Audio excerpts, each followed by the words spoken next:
उत्तर भारत के एक आधुनिक लेकिन छोटे से शहर में रेलवे लाइन के पास बनी सब्जी मंडी में रोज सुबह 4 बजे हलचल शुरू हो जाती थी। वहीं एक ठेला लगता था, ताजी सब्जियों का। ठेले के पीछे खड़ा रहता था रघु, एक मेहनती सब्जी विक्रेता।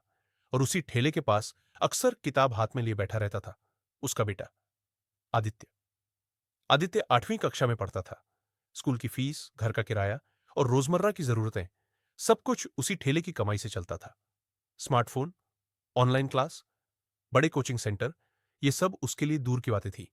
लेकिन उसकी आंखों में एक सपना था, इंजीनियर बनने का सपना। एक दिन स्कूल में विज्ञान प्रदर्शनी लगी।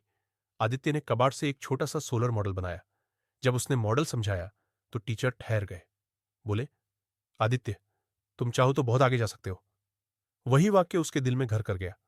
उस दिन उसने तय कर लिया, वो लेकिन सपनों के रास्ते आसान नहीं होते।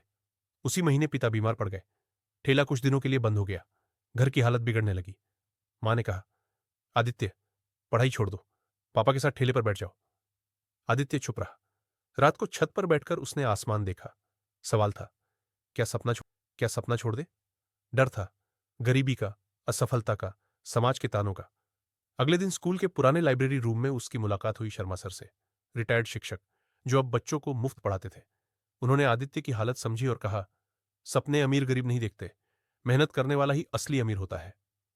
शर्मा सर ने उसे किताबें दी, पढ़ने का तरीका सिखाया और सबसे जरूरी, हौसला दिया। आदित्य का रूटीन बदल गया।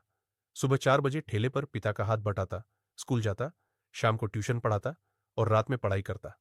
मोबाइल नहीं था तो लाइब्रेरी जाकर पढ़ता। जब दोस्त क्रिकेट खेलते, वह सवाल हल करता। लोग हंसते, सब्जी वाले का बेटा इंजीनियर बनेगा। आदित्य मुस्कुराता और चुपचाप आगे बढ़ता। 10वीं और 12वीं दोनों में उसने अच्छे अंक लाए। लेकिन असली परीक्षा थी एंट्रेंस एग्जाम। कोचिंग के बिना तैयारी आसान नहीं थी। कई बार सवाल समझ नहीं आते। कई रातें आंसुओं में बीती। एक दिन परीक्षा के फॉर्म की फीस भरने के पैसे नहीं थे। पिता ने चुपचाप अपनी साइकिल बेच दी। आदित्य की आंखें भर आईं। उसी दिन उसने खुद से वादा किया, मैं हार नहीं मानूंगा। परीक्षा के दिन शहर में भारी बारिश हो गई। बसें बंद थीं। आदित्य 3 किलोमीटर पैदल चला। कपड़े भीग गए, जूते टूट गए। परीक्षा हॉल में बैठा तो हाथ कांप रहे थे। पहला पेपर कठिन था। उसे लगा, सब खत्म। बाहर निकलते समय वह टूट चुका था। लेकिन शर्मा सर की आवाज याद आई, असफलता अंत नहीं, शुरुआत होती है। कुछ हफ्तों बाद रिजल्ट आया। आदित्य का नाम सरकारी इंजीनियरिंग कॉलेज की सूची में था।